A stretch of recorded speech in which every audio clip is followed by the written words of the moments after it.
Welcome to Create More Intimacy, a podcast for men. I'm Elisa Stoddard, and I help successful men stop chasing sex and start building real connection so they finally feel close, connected, and wanted again. Fixing doesn't create intimacy. If anything, it's often the thing replacing it. Most men don't realize this shift happened until the sex is already gone, and then they can't remember the last time that they actually did anything with their partner. Welcome to episode 39, Fixing Doesn't Create Intimacy. Today, I want to talk about what happens and why it feels so confusing and what most men do instead of connecting when the intimacy starts to feel risky. If you're listening to this and thinking, wow, that sounds uncomfortably familiar, you aren't alone. Most men don't wake up one day and decide to disconnect from their partner. This isn't about not caring, giving up, or checking out. In fact, most men I work with are doing a lot. They're busy, successful men. They're responsible. They're handling tasks and managing logistics. They keep life moving, especially when it comes to providing. But somewhere along the way, many men start believing that this level of effort should count as connection, that being dependable and helpful and productive should somehow equal closeness, that doing what needs to be done should be noticed and appreciated and rewarded. What often goes unseen is that much of this effort lives in the category of baseline adulthood. It keeps life functioning, but it doesn't create emotional closeness. When intimacy starts to feel strained and awkward or disappointing, many men don't know what else to reach for, so they double down on what they can control. They stay busy. They stay useful. They focus on tasks instead of tension. And over time, fixing and productivity quietly take the place of emotional engagement. Not because men don't want connection, they do. But it feels so uncertain and risky. And honestly, sometimes they tell me they feel very humiliated. So instead of leaning in emotionally, they lean into efficiency. They stop initiating anything that might expose rejection, and they keep conversations practical and very surface level. They handle life together, but they stop relating to each other. And that's how relationships slowly turn into sort of maintenance. There are often no big blow-ups, no one single dramatic moment, but it's this gradual loss of engagement. And when that engagement fades, intimacy and sex and shared experiences usually fade right along with it. One of the most important things to understand about this pattern is that it rarely starts as avoidance on purpose. Most men do not think, I'm going to stop engaging with her. What happens instead is far more subtle. When conversations start leading to tension and shutdowns and arguments, many men pull back just enough to keep the peace. They stop bringing things up. They stop asking questions. And they for sure don't want anything to go sideways, so they stop saying what they actually think or feel. I'm positive that in the beginning, this feels reasonable to them because they're thinking, why should I start another fight or rock the boat here? Why say something if it's just going to blow up anyway? So conversations just get more narrow. And they start talking mostly about like schedules and kids and money and logistics. And life administration of this shared life that they have doesn't replace the connection. The cost of this doesn't show up immediately, which is why it can be so easy to miss.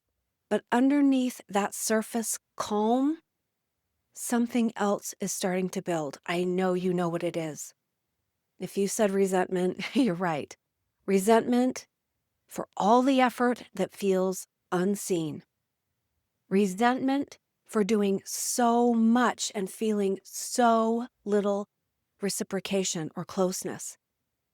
Resentment for wanting connection and not knowing how to ask for it without being rejected or dismissed. And this is where fixing enters the picture.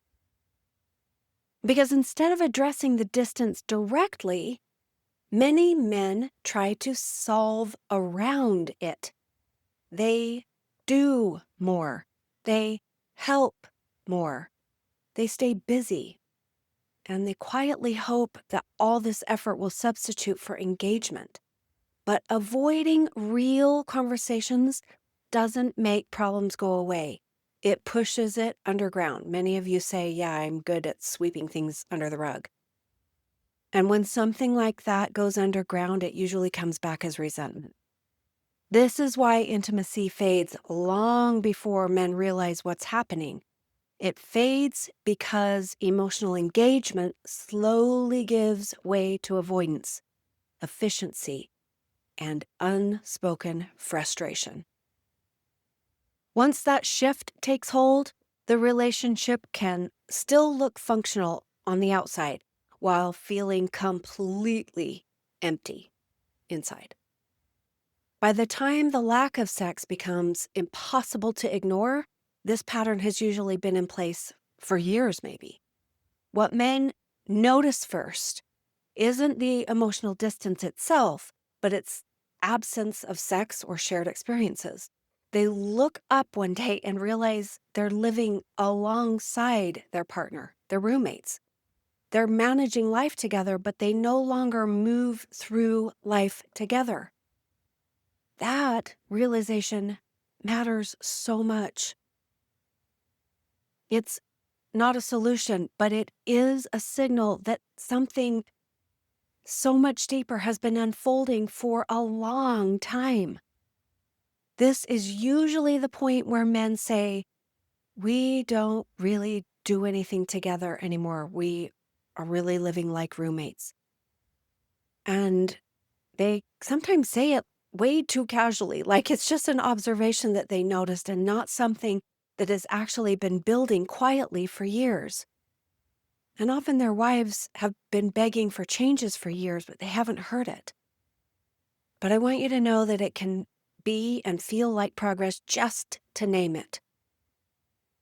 What matters here isn't the activity itself, it's what the absence of shared time points to. Couples don't stop doing things together because life gets busy. They stop because being together started to feel awkward and tense and disappointing or emotionally unrewarding. This is true on both sides. And when that happens, most men don't think they're avoiding connection. They think that they're just being realistic, that there's really no point and that she wouldn't enjoy it or it would end up in a fight. And that they feel that they would just feel irritated or rejected. So instead of risking another letdown, they just pull back. They stop initiating time together. They stop suggesting anything that might get rejected or turned down. They stop creating opportunities for closeness. Predominantly, I see that men do this out of self-protection. This is why doing things together feels like such a big realization when intimacy is already gone. Activities don't fix the relationship, but their absence reveals how long emotional engagement has been missing. You can add activities back in and still feel disconnected. You can go to dinner or take a walk or travel together and still feel like you're sitting next to a stranger. Shared time or proximity without that emotional presence doesn't create intimacy. It fills the space. This is where many men get discouraged. They try doing more together, and when that doesn't change how she responds, they conclude that nothing will work. But the problem never was the activity. The problem was that the emotional channel had already been closed. And that brings us to the skill most men are never taught. What's missing here isn't desire or effort or love, it's capacity. Most men were never taught how to stay emotionally engaged when connection doesn't feel that great. They weren't taught how to stay present when they feel unwanted or rejected. They weren't taught how to initiate connection without having it be filled with pressure or expectation for it to lead to something. They weren't taught how to speak honestly without defending or shutting down. So when intimacy starts to feel tense or disappointing, they just default to what they know. They fix it, they manage it, they stay useful, or they withdraw. And I want you to know that I know it isn't because they have stopped caring. It means they ran out of tools. Emotional engagement isn't about talking more or explaining yourself better. It's about staying emotionally available when you don't know how the interaction is going to land. That's the part most men were never shown how to do. So when conversations start leading to conflict or silence, they turn to protecting themselves and they stop bringing things up. They stop asking for what they want. They stop risking vulnerability and instead they try to earn closeness indirectly through effort, reliability, and doing what needs to be done, hoping they'll get points for it or that it will count. Guys, intimacy doesn't work that way. Closeness grows when someone feels emotionally met, not managed. Desire grows when there's presence, not pressure for a desired outcome, for it to lead to something. And this is where many men feel stuck. They sense that the fixing isn't working, but they don't know what to replace it with. So they either keep doing more of what hasn't worked, or they pull back and withdraw even further. I'm sure you can see that neither of these has even a chance of restoring intimacy. And for many men, there's a moment of relief when they finally see this pattern and they think, wow, that explains so much. That is why awareness matters. But it's also why many men are stalled out. Insight can feel like progress, even when nothing actually changes. Knowing the pattern doesn't automatically give you the skills. And once a man sees it, he often tries to correct it in ways that backfire. He'll talk more, but it comes out pressured or inauthentic.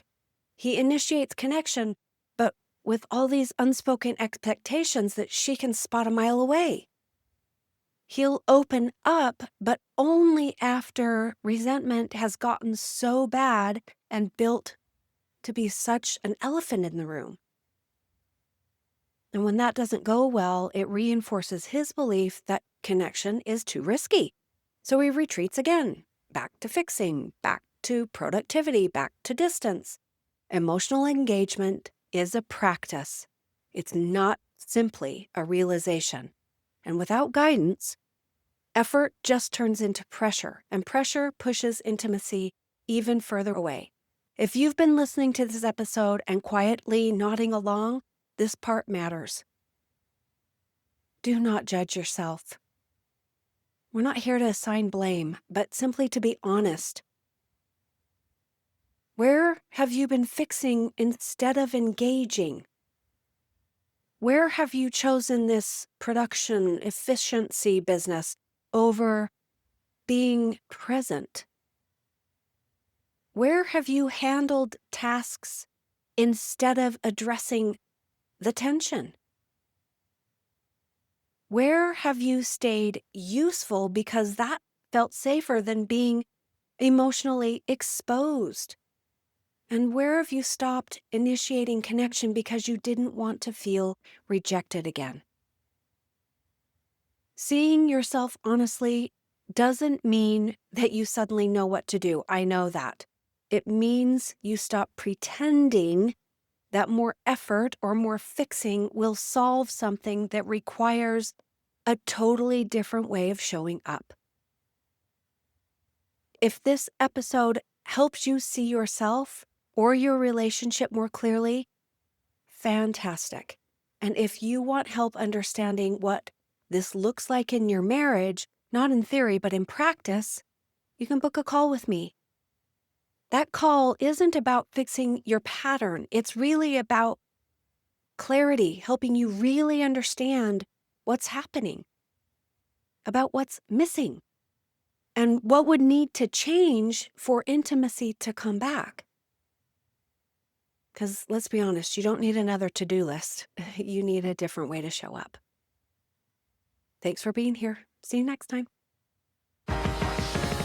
Thanks for being here. If something in this episode hit home, don't forget to subscribe and leave a review. It helps more men find the support they need. And if you are ready to get help or take the next step, you'll find the link to book a free call in the show notes. I'll see you next time.